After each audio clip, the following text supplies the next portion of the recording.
Ya duzu? Oida, puz egin, eta hemendikan. Oain bai, bat, bi, hiru, eta laugarren txampon aiatu inda, oain bai, txalo handi bat, hartu, txampon hartu, erakutsi, eta txalo handi bat berentzako, handi esker, osondo, txampona jarri, eta txalo handi bat zuretzako. Agortu! Eta zer izaitu. Magiak protagonismo guzti hartu zuen joan zen azaroaren 28an Sarobeko arte eszeniko gunean. Igande horretan Marcel Magoak bisita egin zuen eguerdialdera Urnietara, bere azken proposamena aurkezteko asmoz. Magoak eskaini zuen ikuskizun horretan umorea, musika eta magia trukuak elkar lotu ziren saio entretenigarri batetan. Ikuslego guztiari zuzendua zegoen proposamen parte hartzaile hau eta oso bisuala izan zen aurrak primeran igaro zezaten goiza. Nazengo du, zengo da, Aimar?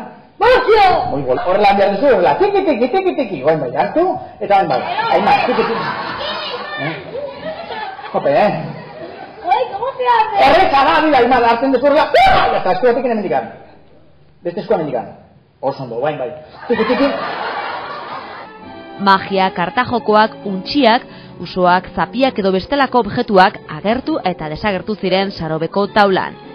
Bertaratu ziren umeak benetan gozatu zuten Marcel Magoaren magia.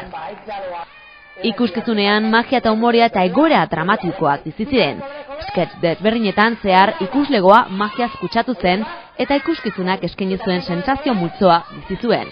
Misterioa, harridura, beldurra eta komeria, dena batera. Alde!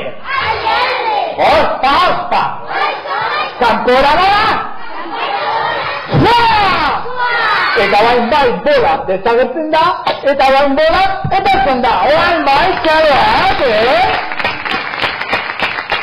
Eta gogoratu, gorria goten baldin bada, itxoen. Horia goten baldin bada, itxoen. Eta berdea goten baldin bada, pasa baino leno, alde batera begira. Bestaldera begira, bat etortzen baldin bada automoriateta. Entonces, yo loco, txalo bat emango dut, emagorentzako. Claro.